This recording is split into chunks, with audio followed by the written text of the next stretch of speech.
बच्चों बहुत स्वागत है आप लोगों का केमिस्ट्री क्लास में। मैं हूं आपका केमिस्ट्री टीचर सुनील यादव। बच्चों आज एक नए टॉपिक के साथ आपके साथ हूं। आज मैंने टॉपिक लिया हुआ है बच्चों रसायन की मूल अवधारणाओं से, रसायन शास्त्र की मूल अवधारणाएं, जिसके अंतर्गत बच्चों मैंने सबसे पहला प्रश्न आपके सामने ले रखा है। रासायनिक समीकरण हम किसे कहते हैं? बच्चों इसके संतुलन की अनुमान विधि मुझे आपको बताना है, ठीक है। और इसके लिए मैं आपको एक उदाहरण भी दूंगा, ठीक है बच्चों। तो हमारा प्रश्न है रासायनिक समीकरण किसे कहते हैं। तो बच्चों बहुत अच्छी तरह से समझिए कि रासायनिक समीकरण क्या होता है। बच्चों संकेतों एवं सूत्रों द्वारा रासायनिक क्रिया को, ठीक है, रासायनिक क्रिया को संक्षेप में प्रदर्शित करने वाला जो समीकरण हम लिखते हैं बच्चों, उस समीकरण को क्या कहते हैं? रासायनिक समीकरण कहते हैं, या वो कहलाता है रासायनिक समीकरण। बच्चों उदाहरण के तौर पर अगर मैं आपसे बोलूं कि कार्बन ऑक्सीजन से क्रिया करके कार्बन डाइऑक्साइड बनाता है, तो आप देख सकते हैं कि कार्बन ऑक्सीजन से क्रिया करके कार्बन डाइऑक्साइड बना रहा है। बच्चों इसी प्रकार अगर मैं आपसे कहूं कि सोडियम क्लोराइड जल से क्रिया करके सोडियम हाइड्रोक्साइड और हाइड्रोक्लोरिक अम्ल बनाता है, तो बच्चों मैंने जो आपको बोलकर बताया उनको मैंने संक्षिप्त में एक रासायनिक समीकरण के रूप में इस प्रकार से रिटर्न करके आपके सामने रखा, ठीक है बच्चों। तो इस तरह से ये जो समीकरण आप देख पा रहे हो ना, इनको हम कहते हैं रासायनिक समीकरण, ठीक है। चलिए बच्चों रासायनिक समीकरण के संतुलन की अनुमान विधि, अनुमान विधि मतलब यहां पर हम केवल एक अनुमान के आधार पर समीकरण को संतुलित करने का प्रयास करेंगे या उसको सीखेंगे। बच्चों इसके लिए कुछ पद अपनाए जाते हैं, जिनमें सबसे पहला पद होता है कि सबसे पहले रासायनिक समीकरण का हम क्या तैयार करेंगे बच्चों? ढांचा तैयार करेंगे।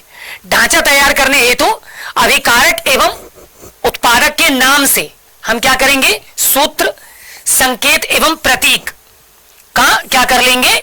निर्माण कर लेंगे, ठीक है।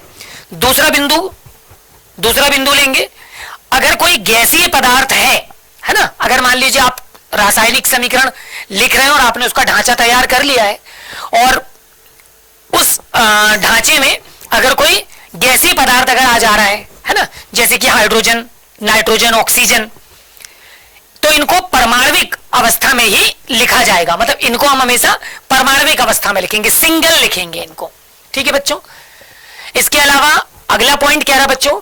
अभिकारक एवं उत्पादकों को उचित संख्या से गुणा करके दोनों ओर के परमाणुओं की संख्या हम क्या कर देंगे?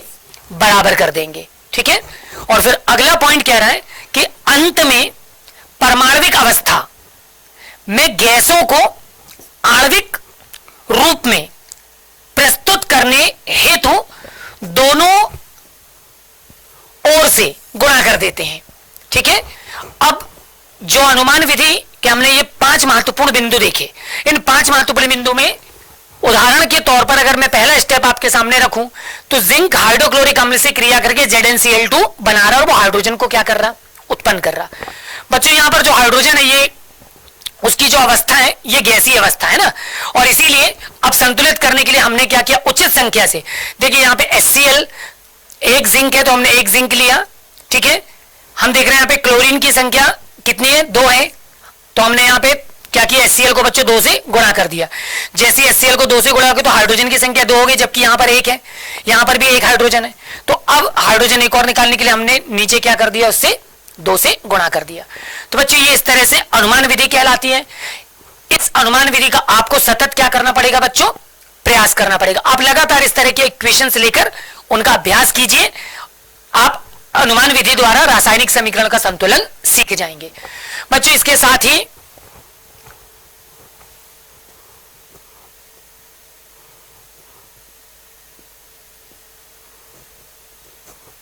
बच्चों ये रासायनिक समीकरण जो मैंने अनुमान विधि के तौर पर लिया,